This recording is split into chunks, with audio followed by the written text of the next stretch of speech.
All right, hello everybody, Jason, KO4TFE here at Fort Harrod State Park, US 1296, I believe.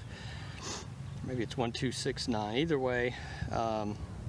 Glad to be here with you today with my little naked QMX here. So this radio has a little bit of a story. Last year, 2023 at Hamvention, this radio was announced, and when I went to the webpage to look, they were actually accepting pre-orders, which was really cool. So I went ahead and ordered one, and it took me several months to get it in, which is not all that surprising since it was a new radio and they were just announcing it at Hamvention. But once I got it in, I built it and carefully powered it on, and it exploded. And so I took it to the local club Radio Shack and looked at it under the microscope and didn't see anything wrong with it. Took it apart, looked at the switch mode power supply boards, found a couple blown components, so I replaced those. You know, being the smart guy that I am, I tried the same thing again, and of course the same result happened. So I took it back to the club and had some guys look at it, and nobody found anything wrong with it. And so I just set it on the shelf for probably close to a year. Well, yeah, actually it's April now, so we're almost in Hamvention 2024. And so I just recently was talking with another club member about it, and he's like, well, you know, I'll take it off your hands if you don't want it. And I thought, well, when I built my QCX Mini, there was really good, a whole troubleshooting page with common problems and solutions and all kinds of stuff. So I thought, well, I'll check and see if the same thing is true with the QMX. And it's a newer radio, so there's not as much information, but one of the things I did notice was they said that the very first revisions of the board had a short on the switch mode power supply board between a MOSFET and a diode. And so that was the exact problem that I was seeing. So they sell the replacements now, so I went ahead and replaced those, and it powered up fine, just worked great. So I went through all the configuration settings and everything, and then the QMX, if you're not familiar, has a whole bunch of diagnostic sweeps. It'll do RF sweeps and SWR sweeps and audio filter sweeps, and the RF was just crazy. It was all over the place. So I joined the groups.io and asked some questions, and apparently it was a pretty common problem. They said a factory reset it and it'll fix it. So sure enough, factory reset it. All the sweeps look great. The peak for 20 meters is a little high. It's not exactly where I'd like it, but you know, it's still perfectly serviceable. So I went ahead and hooked up to my antenna and made a few contacts. I actually worked at the North American QRP Century Club Sprint on Tuesday with this radio, and it worked really well. So I'm going to go ahead and actually I've deployed my antenna. This is actually my first time hanging an antenna from a tree like this, and it was a chore. I should have recorded it because it would have been good comic relief. It took me about probably 10 or 15 tries to get it across that branch, and that branch is probably only 15 or 20 feet off the ground. But I've got a Tufteln 9-to-1 in-fed random wire here going into my ZM-2 tuner, and then of course the QMX. And this is my little Walmart speaker here. So we're gonna see how all this works out. I drug the ZM-2 off the table a little bit ago, so I hope it's still good. And I forgot my logger, so I'm going to actually be testing today portable logger. Go ahead and turn it on and see what happens here. So let's see if my speaker's up. It is. Let's go ahead and turn the radio volume up. Let's see if we can start on 20. All right. Let's see.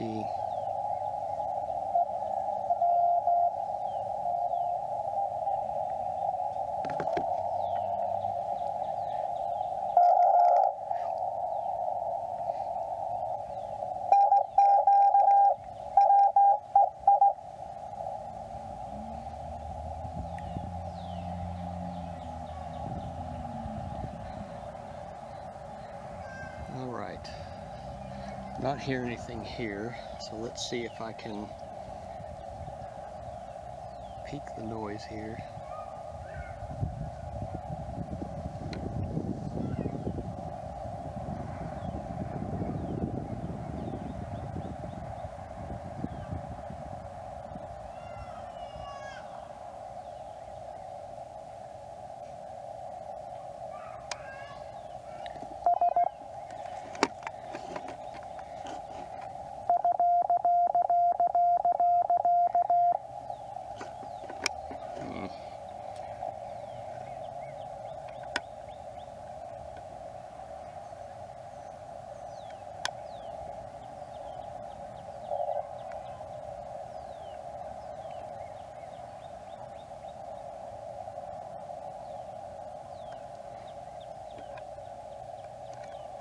really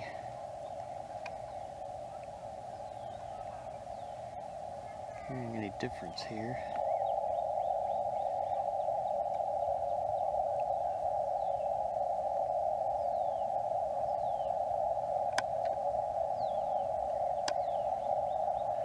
I forget if it's supposed to be in ground or link mode.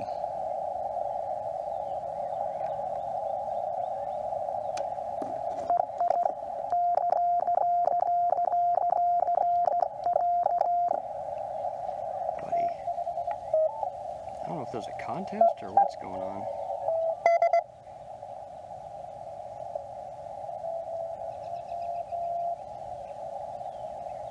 There are signals everywhere.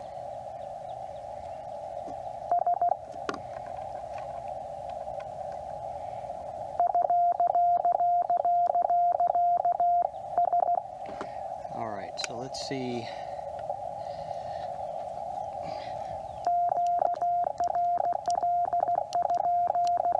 The SWR looks low on the radio, so that's good. Need to speed it up a little bit.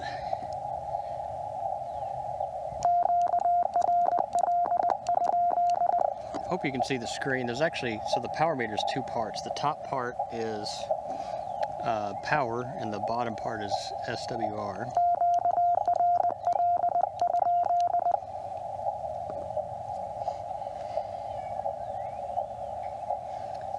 And so looking at that, I think if I'm reading it correctly, it's about 3.2 or 3.4 watts out.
other thing too is this antenna is very low to the ground. I had a tree branch. This antenna is shorter than I thought it was.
What is going on with the crazy noise here?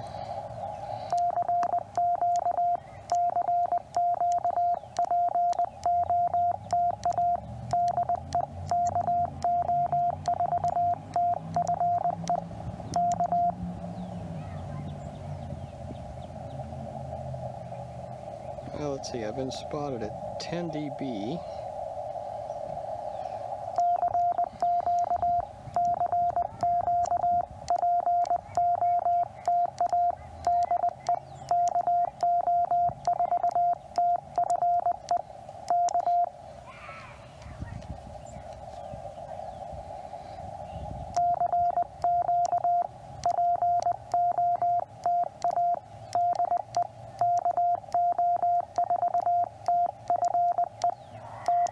What I should have done is actually just brought my kneeboard and chair and kind of sit in that field so I could get this antenna up a little higher.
Like I said, this radio, the peak of 20 meters is not exactly where I want it to be.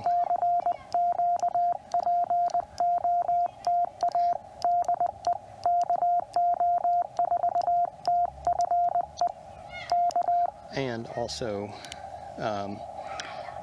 there was kind of a known sensitivity issue with 20 meters on this version of the radio.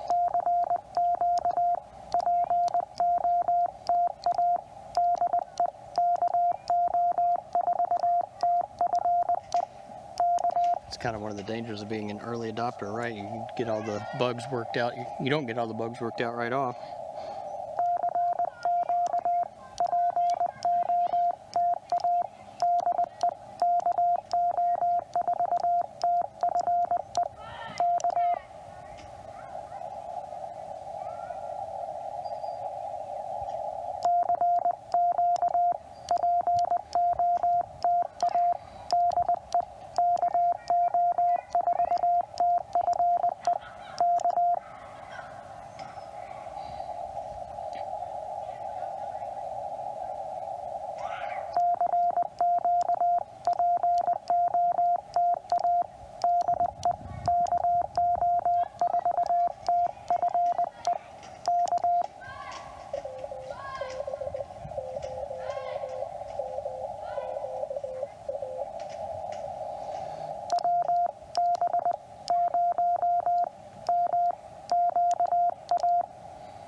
South Dakota on like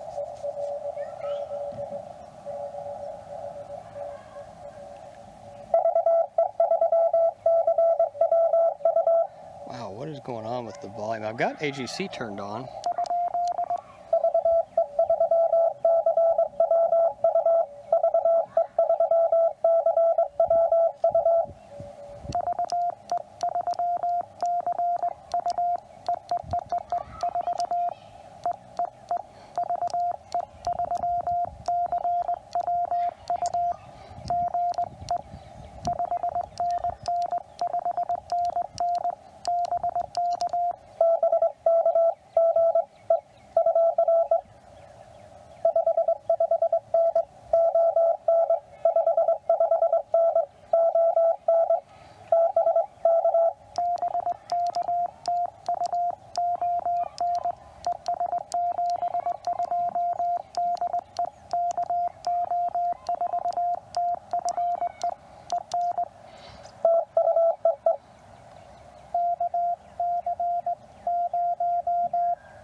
Sweden.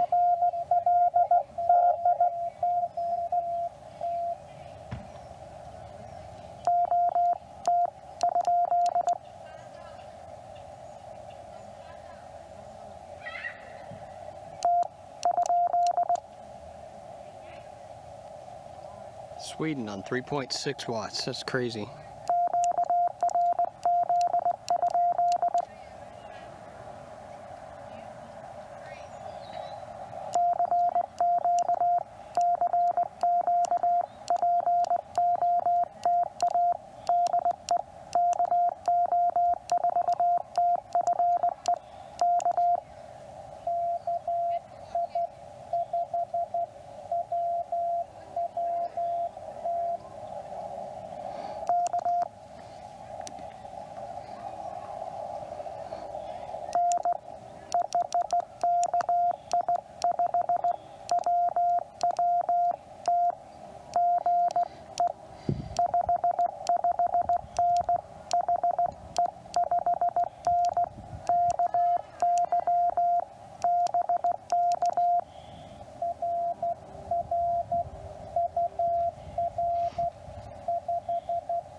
weird audio artifact is there.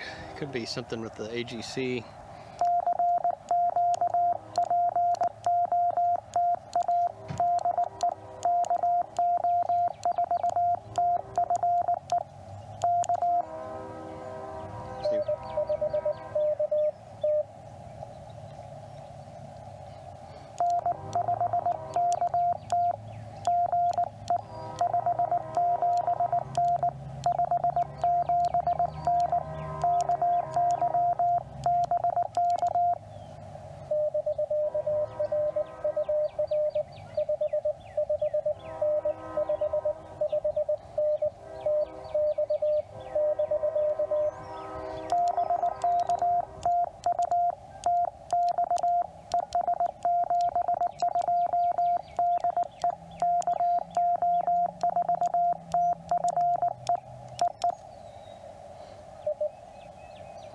Alright, well there's 10 on 20, including Sweden on 3.6 or 3.8 watts. I'm going to have to look up the divisions again. I think it's 0.2 volts, excuse me, 0.2 watts per division.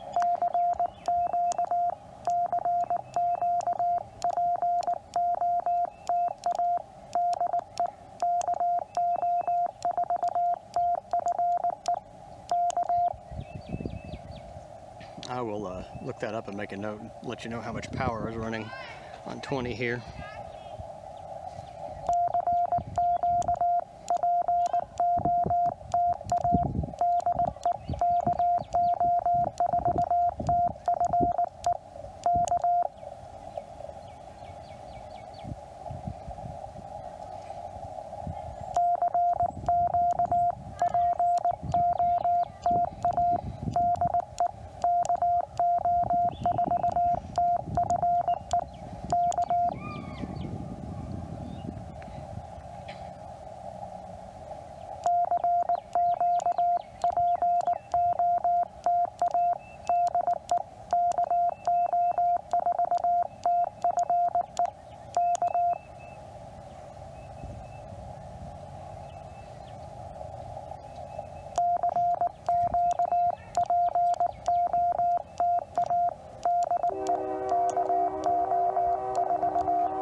So Polo tells me I've got 10 QSOs in 16 minutes and 20 seconds. That's pretty cool. I like the little stats. 2 minutes, 24 seconds since my last QSO. It's a pretty neat little app. I actually like log entry on it a little bit better than Hammers. A little bit easier to do.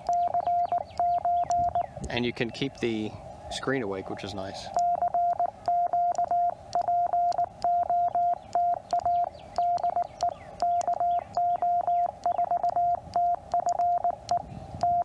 It's always one of my problems with Hammers is the screen keeps going to sleep.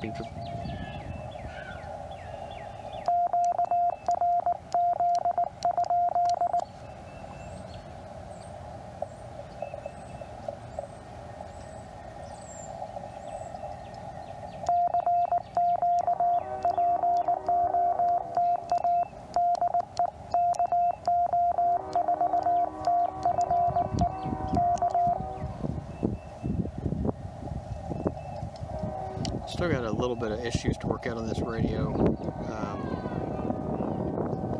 The pin diode bias current is kind of all over the place. It should be around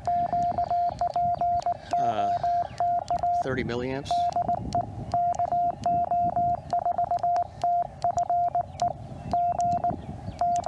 Well,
that up. I think it was an SKCC number. Of course, I'm using paddles. I need to remember to bring my key so that when people call me, because I'm an SKCC member too, so when I get called, I'd like to be able to help those people do a numbers exchange, but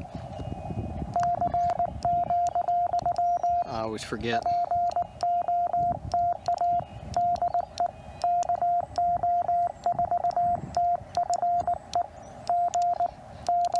I'm actually building a TR35, which has a paddle jack and a straight key jack separately, which would be nice because I can just plug in one of each.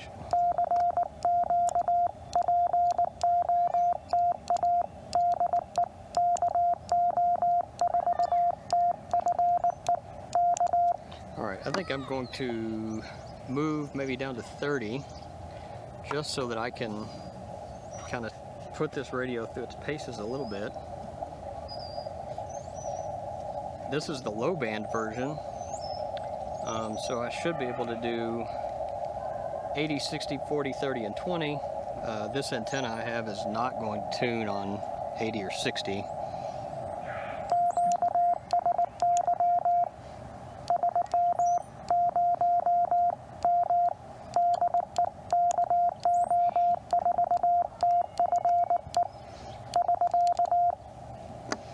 All right, so let's, oops, I forgot, oh yeah, double click. So let's go down to 30, and I like to usually be around 10/116 or so. I'm also, one thing I want to do, just to play around, I want to change the battery voltage to the voltage display, so it shows 12 volts here. I've got the Talentcell battery. It's a lithium ion, or I'm sorry, a lithium polymer battery. It's got 18650s in it, lithium ion, I mean, not lithium polymer. So it's a good solid 12 volts out when it's fully charged. So let's see if we can get this guy tuned.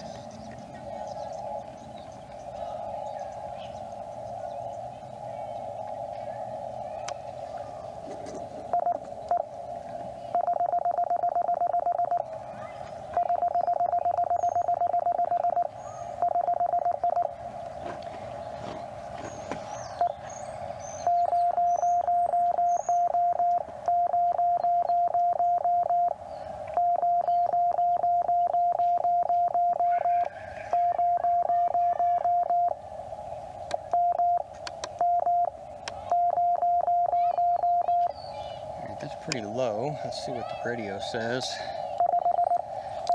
Yeah, it basically says 1.1. So the very far left edge on the SWR meter here is 1. And then you get, I think it's maybe 0.1 for each pixel. Definitely got a lot more power output on this band.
Wow, can't even send my own call.